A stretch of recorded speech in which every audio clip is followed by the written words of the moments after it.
Imagine buying your first house. I know it's a stretch for most of us, but bear with me. You sink every penny into this house. You move in, you get settled, and you realize that there's something wrong. No, it's not the plumbing or electrical issues. Something is just wrong. Rotten smells emanate from the house, random things begin to move in the kitchen.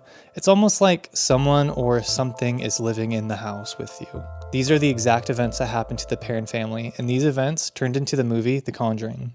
My name's Brandon Mitchell, and you're watching The Happy Dead. Every week I'll be digging up stories of paranormal events, strange legends, and whatever else I find interesting. Today's story is about the true events that happened during the Perrin family's haunting, which inspired the hit movie The Conjuring. I always find it kind of interesting when a movie starts off saying based off true events, especially for a horror movie. I don't really expect that. But according to the family who lived there, these events are not just a movie, they actually happened. The story begins in January of 1971, when the Perrin family moved into a large 14-room farmhouse in Harrisville, Rhode Island. The family consisted of a husband and wife, Roger and Carolyn, and their 5 daughters. And so you could kind of visualize what the area looked like. Picture a small rural town, green trees, shrubs, brick houses, and large steeples of churches peeking out over the horizon. It's a quaint little town. As the Perrin family started to move into their new home, things seemed great at first. They met some of the neighbors and received some strange advice. Quote, "For the sake of your family, leave the lights on at night." Now, I'm not really sure how that made the family feel. Maybe that was advice directed towards the kids when they were playing outside. Just, keep the lights on. It's solid advice, I guess. But the Perrin family pushed the advice aside and continued moving in. They lived in a nice, quiet part of town. Beautiful pine trees backed their home. It seemed like the perfect place to raise a family. That was until Carolyn, the mother, started to notice strange occurrences that set her on edge. At first, it was small things. Carolyn would notice the broom that seemed to have a habit of not being where she left it. Sometimes she would hear scraping metallic sounds against her kettle in the kitchen, even though nobody was there. She also reported finding small piles of dirt directly in the center of her freshly swept floor, which, for me, dirt in the kitchen drives me crazy, nonetheless stepping on it with my socks. So I'm assuming Carolyn was kind of getting driven mad by this event. Around the same time, Carolyn started to notice strange things, and so did her daughters. The girls claimed that they saw someone in the house, a spirit perhaps. At first they thought the spirits were harmless. They would notice toys missing in different positions than they had left them, just simple things like that. The sisters would ask each other, "Hey, what'd you do with this toy?" And the other sister would be like, "Nothing, why would I touch your toys?" That's how it first started, but as time passed, it started to feel like the Perrin family was sharing their house with another family of spirits. Most of the time, the 5 kids thought the spirits in the house were friendly, or even benign. They almost felt comforted by their presence. 2 of the girls, Cynthia and Andrea, thought of them as babysitters. They even claimed a couple nights they were tucked in and kissed on the forehead by a strange woman, an entity, or a spirit. When interviewed later in life, they said they could still remember how the spirit smelled, like soapy, flowery fruit.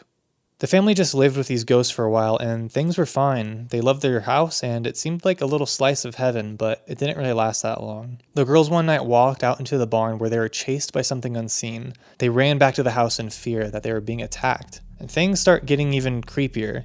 Some of the kids began hearing different voices that would speak to them, bits and pieces. Cindy describes it as sounding like a voice, but a lot of voices, all saying the same thing. Eventually the voice became clear, and it sounded like they were all saying that there were bodies of 7 soldiers within the walls of the house. The girls would sleep in the same bed in fear of what was speaking to them. Night started to become something the family would dread. What would be the next horrific series of events they would have to face that night? As the clock ticked on, something strange would happen at 5:15 a.m. The smell of rotting flesh would emanate through the house. It was so rank and vile that it forced everyone out of their rooms one by one. Things were getting bad. Random cold spots would float room to room, beds would levitate off the floor, and the girls noted that there was an evil male in the house that would torture them. Reports say that the girls wouldn't go into detail about the events. Quote, "Let's just say there was a very bad male spirit in the home with 5 little girls." Carolyn, the mother, began to grow worrisome and fearful of the home. She felt sensitive to the spirits, and in an interview done by the Providence Journal, she claimed that there was a woman in gray sitting by her bedside, moaning, get out, I'll drive you out with death and gloom." So, that's horrifying. Anyways, going back to the Conjuring movie, there was a scene where the mom, Carolyn, was playing hide and clap with her daughter. If you guys remember the movie scene, the mother was blindfolded and the daughters would run off to hide. And there's a extra horrifying scene where the mother's going down into the basement and she can't see anything because she has the blindfold on, and she hears a clap and she starts getting like equally like paranoid with each clap because it just like doesn't make sense.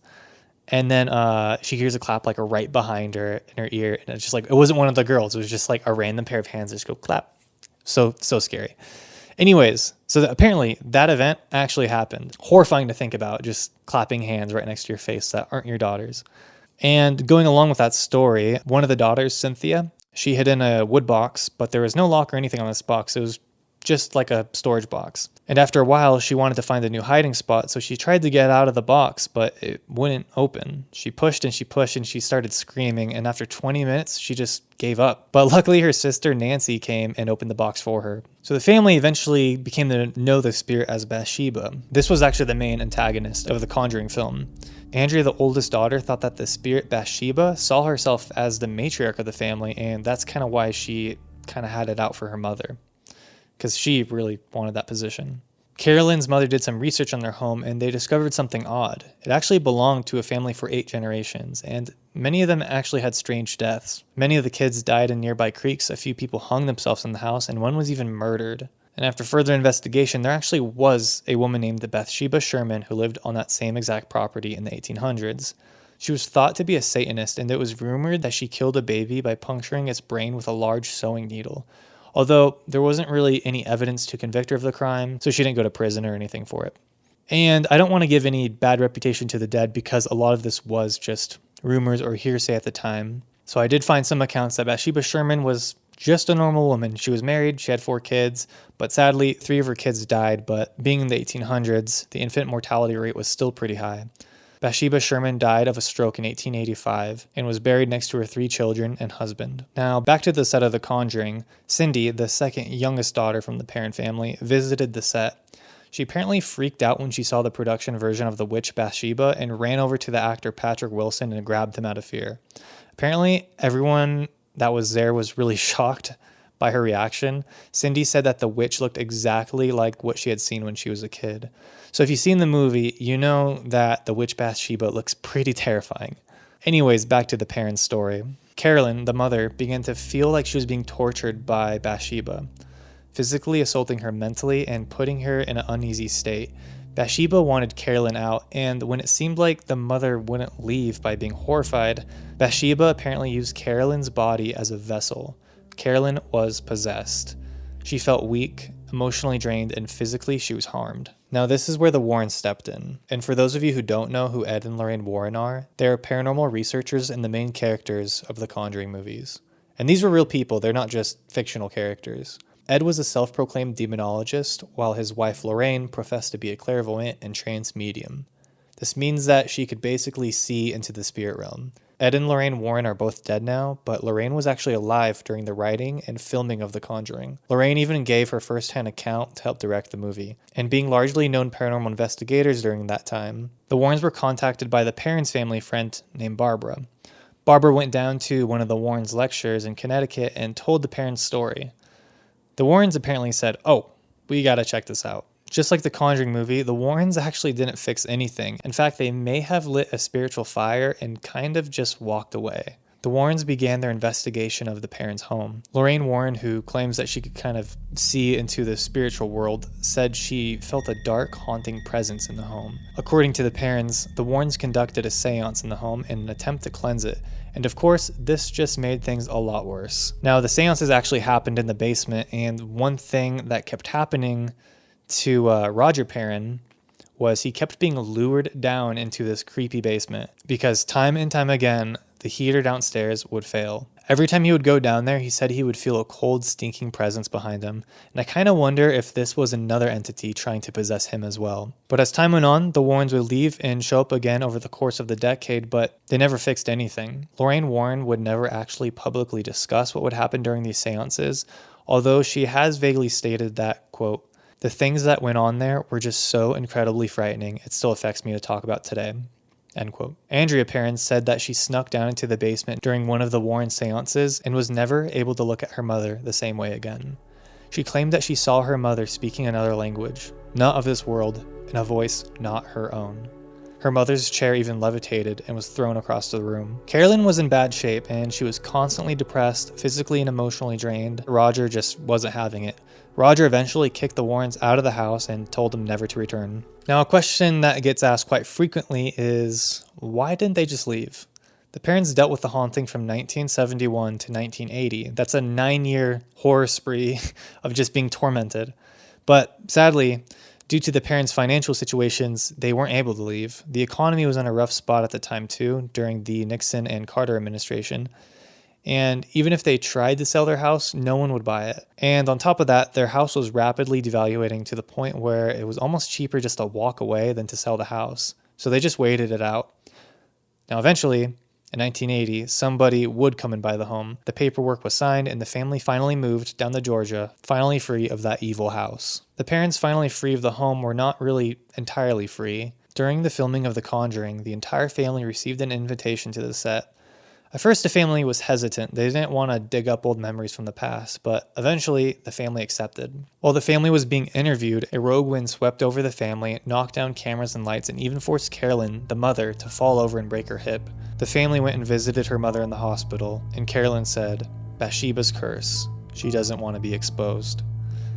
Now, this doesn't even scratch the surface of the weird things that happened while filming The Conjuring. It honestly seems like this movie was cursed to begin with. While filming The Conjuring, 12-year-old actress Joey King developed a rare blood disorder. Doctors said her body was drained of red blood cells. It was so bad that she almost had to get a blood transfusion at one point. Every day before and after filming, she would have to go get her blood tested. Many of the actors said that she was covered in bruises even though she never performed any of her own stunts. Joey herself said that the bruising kind of started out of nowhere, possibly linked to a rare blood condition. But what's truly strange about Joey's blood condition is as soon as the filming ended, her blood condition just disappeared, as well as her bruising. She went home and everything was just fine.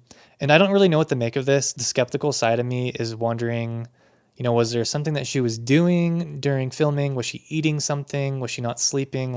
Was there something that she was doing that was causing this? Or was this actually something truly paranormal? I just find it odd that as soon as she got home, she got better. The condition disappeared. But the cursed movie doesn't seem to stop with Joey King. The actress who played Lorraine Warren, Vera Farmiga, consistently woke up between 3 and 4 a.m. And she would only wake up at these times the morning she was filming. And for those of you who don't know, 3 a.m. is known as the witching hour. And ironically, Bathsheba died at the same time in the movie. Vera also said that while she was working on her laptop, she closed it and took a phone call, which was about being on The Conjuring. And then after the phone call, she opened up her laptop and saw 3 claw marks across her screen, just literally etched into her computer screen. And then later while on set, Vera discovered 3 scratch marks on her thigh. Vera noted that the scratches on her computer screen were thicker than the ones on her leg, luckily. The 3 claw marks have been said to be demonic in nature and mock the Trinity. You get it? Because the 3, what is it? The Spirit, the Holy Ghost, and Jesus? Is that the 3? I think that's the 3. I could just look this up. Despite the 3 claw marks being a bad omen, Vera is alive and well. The movie went on well, so everything's good there. The last example of the cursed set was with the artifact room. The haunted objects apparently had some creepy things going on with them. Producer Rob Cohen stated that certain objects, most notable a wooden pig, would just randomly move around the room. But despite, seemingly having a cursed movie, the movie did really well. They had a $20 million budget and did $320 million at the box office. It's really good. Now back to the actual Conjuring house. It was remodeled so it looks nothing like it did before. In fact, I think it looks creepier than it did back in the day. The Conjuring house was sold and purchased again in 2019, where the current owners say the activity hasn't died down over the years. One of the owners said, "I don't have a feeling of anything evil, but it's very busy. You can tell there's a lot of things going on." Andrea Perrin, who is now 63, has this to say: "It taught me everything I need to know about life, death, and the promise of an afterlife. Because of it, I've lived fearlessly. I'm not afraid to die because I know in some way we go on. Death is not the end, and I find this knowledge comforting." Whatever happened in that house, it seems as if the Perrin family is still affected by the events that happened, even today. The Conjuring movie that came out of these events is said, from the Perrin family themselves, to be an accurate depiction of what happened. Lorraine Warren actually stated that the true events were even more terrifying and had to be tamed down a bit for the movie. That's the story of the Perrin family haunting and the true story behind The Conjuring. Thank you guys so much for watching. The true hauntings behind the Conjuring series has been horrifying and fun at the same time to research. While researching this case, actually, I've heard some weird things around my house. Like I heard a sneeze behind me at one point, even though nobody's here. I've been getting like random headaches, and my right ear has been like filling with like fluid. But luckily, I've been protected by my kitty cat Milo, so I don't think any more bad things will happen. I'm sure all my health things are coincidental, but it's fine. Don't worry about it. Anyways, if you like this, please leave a like and subscribe. It helps me out a ton. If you want to see more of me, you can check me out at The Happy Dead on TikTok, or you can find me on my Instagram at Brandon_Mitchell, and that's Brandon spelled BRANDYN, because I'm special, I guess. All my links will be in my link tree below. If you want me to research another case, just let me know in the comments, and I'd love to do it. If you guys want to know anything about me, feel free to ask any questions, but thank you again for watching. I'll see you guys next time. Bye.